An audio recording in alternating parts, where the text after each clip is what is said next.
Lara, how's it going? It's going great. Good. Welcome to Dances with Films. Thank you. Thank you. This is amazing. Your first time here? First time here. Yeah. Live in New Orleans. So what do you think? Oh, it's fantastic. It's wonderful. It's exciting. All these filmmakers, so many films. And it's an honor and a pleasure. Speaking of which, what film are you bringing for us to this event? We're bringing Raceland. Okay. Raceland. So we're the last of the 5 films this afternoon at 2:45. 37-minute short film that could be a feature. And what's it about, if my fans would ask? It's about relationships, about discovering who you are after 20 years of marriage, in my case, friendships and boundaries, and it's got a little something for everyone. How did you come by the project, and what drew you to it? Well, I came by the project with my co-star, Dane Rhodes. He's fantastic. He plays my husband in the piece, and he introduced me to the director, Scott Bloom.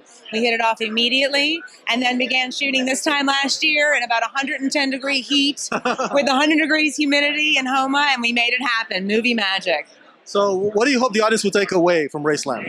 I hope they take away a little bit of everything. It's got a lot of love, and that's, I think, what we need right now in the world, and apparently, as the Beatles say, all you need is love. But I'd like for people to want to see more, leave them wanting more, and go home and call or kiss their loved ones. Last question before I let you go. We're at the event right now celebrating independent films. What were the joys and the challenges of making an indie film like Raceland? What a very good question.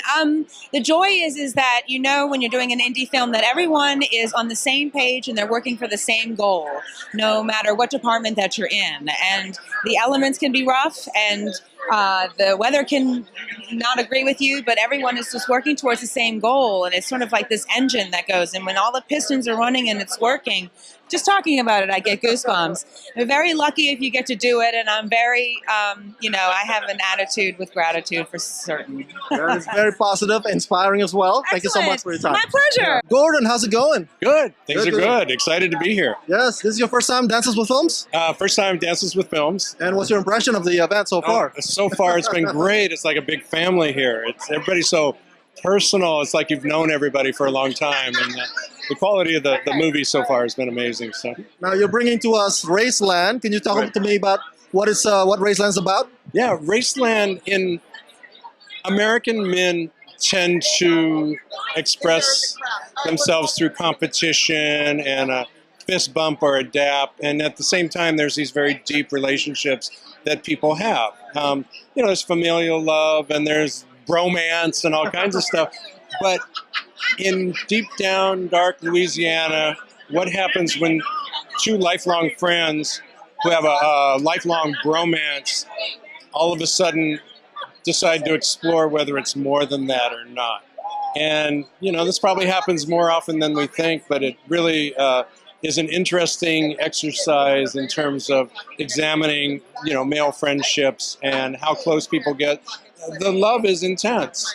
The expression of it is not typically, and sometimes when people get too close, they rebel against each other, sabotage their friendships, et cetera, et cetera. So it really is kind of an interesting look at the way American men relate to each other. And now, I've been to Louisiana many times. It's a place near and dear to my heart. I know Hollywood comes to there a lot because there's a tax incentive. Yes. What's the significance of shooting this film in Louisiana for you? Well, the writer and director, Scott Bloom, is from New Orleans.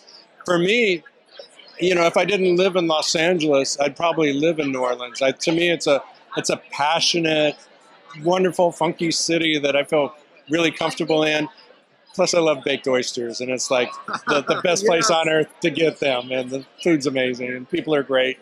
But I love filming down there, despite the humidity, despite the mosquitoes, despite the rain, despite the alligators and all the things that we had to work with while filming.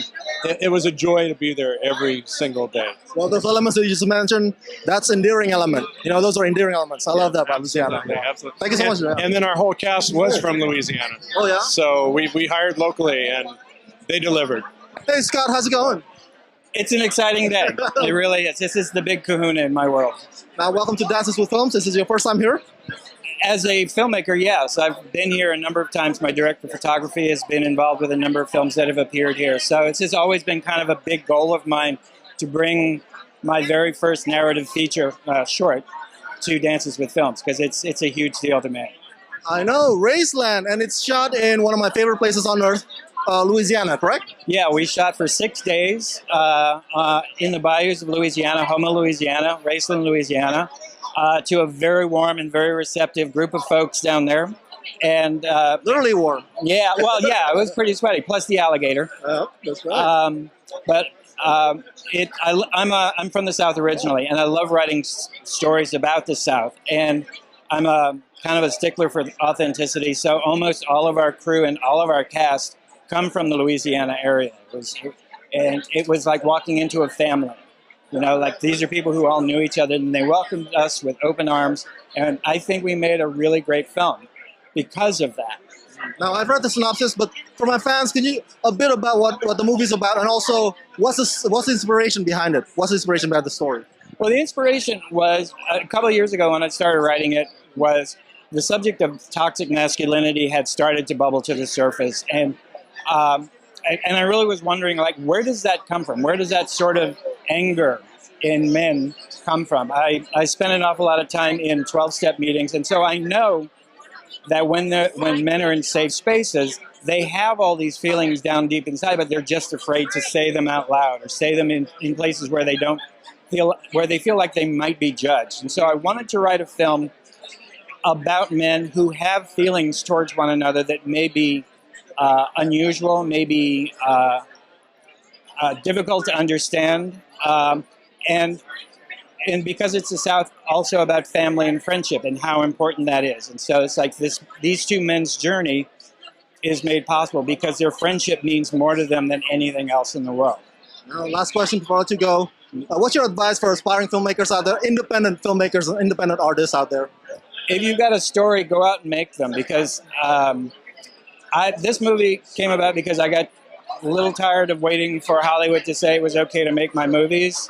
And so I wrote this because it was big enough, like it would be a feature, but small enough I could wrap my arms around it. And it was just charged out into the wilderness, and we made this movie. We raised our own money.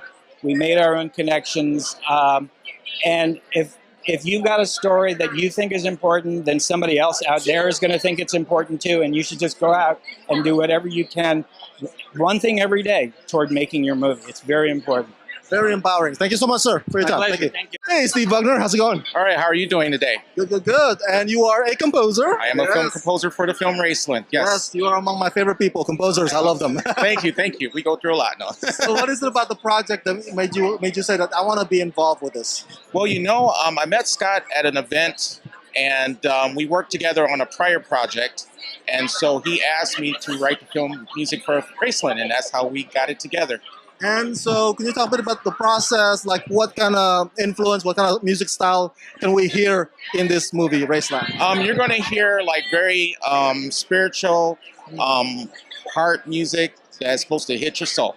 Spiritual? Yes, Like sort of gospel-like? spiritual. Not gospel. Okay. More spiritual. There is some gospel undertones in some of the scenes, but overall, it's very, very heartwarming. Does the location, New Orleans, Louisiana, does that influence you? Yes, it does, actually, yes. How so? I wanted to give it kind of a southern feel to it. I'm actually originally from the South, but then moved to Michigan and out here now in LA now. I love Louisiana. Yes. It's literally hot, but it's still it's Yes. endearing, Exactly. So, what do you hope the audience will take away from Raceland? Well, I hope the audience really enjoys what we put together. And it's all a group effort, so everyone contributed their all, and it's a great film. Last question before I let you go. What's your advice to aspiring independent composers out there? Keep doing it. Don't give up. Put your heart and effort into it, and you're going to have to make some sacrifices, but overall, it's worth it.